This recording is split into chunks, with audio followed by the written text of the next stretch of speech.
Salam sejahtera jemaat yang terkasih dalam Tuhan. Kiranya semakin hari kita semakin diberikan kerinduan untuk membaca dan merenungkan firman Tuhan dan semakin bertumbuh dalam kasih karunia-Nya. Renungan hari ini Senin 24 Mei 2021 dengan tema mabuk atau dikuasai roh.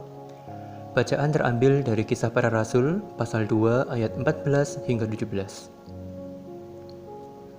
Maka bangkitlah Petrus berdiri dengan ke-11 rasul itu, dan dengan suara nyaring ia berkata kepada mereka, "Hai kamu orang Yahudi, dan kamu semua yang tinggal di Yerusalem, ketahuilah dan camkanlah perkataanku ini.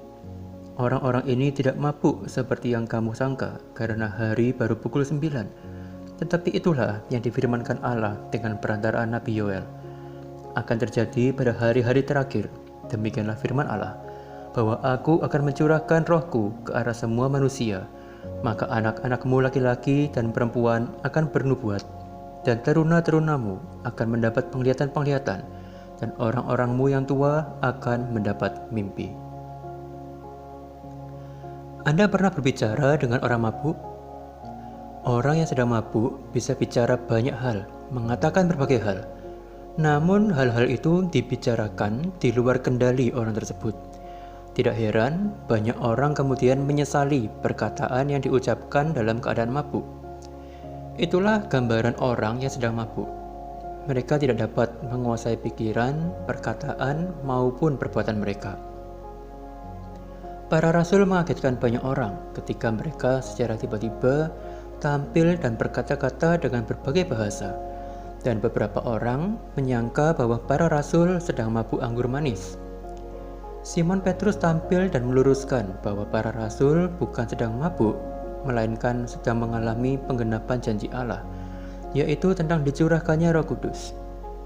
Berbeda dengan orang mabuk yang dikuasai anggur hingga mengucapkan perkataan di luar kesadaran, para rasul yang dikuasai roh berbicara tentang hal-hal yang dipahami baik oleh para rasul sendiri maupun oleh para pendatang dari berbagai bangsa.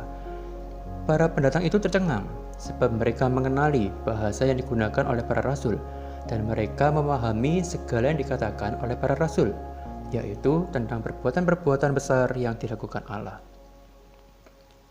Kemabukan sebenarnya bisa terjadi bukan hanya karena dikuasai anggur.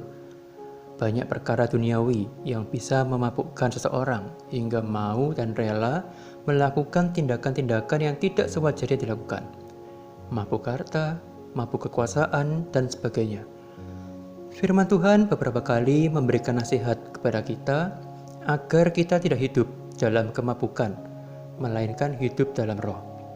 Sebagai umat Tuhan yang telah menerima karya keselamatan dalam Yesus Kristus, hendaklah kita hidup dalam segala kewaspadaan, bukan sebagai orang yang dikuasai kemabukan perkara-perkara dunia, melainkan sebagai orang yang hidupnya dikuasai, dituntun, dan dipimpin oleh Roh Tuhan.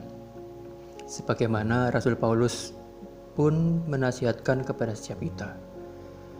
"Dan janganlah kamu mabuk oleh anggur, karena anggur menimbulkan hawa nafsu, tetapi hendaklah kamu penuh dengan roh, dan berkata-katalah seorang kepada yang lain dalam mazmur, kidung pujian, dan nyanyian rohani. Bernyanyi dan bersoraklah bagi Tuhan dengan segenap hati."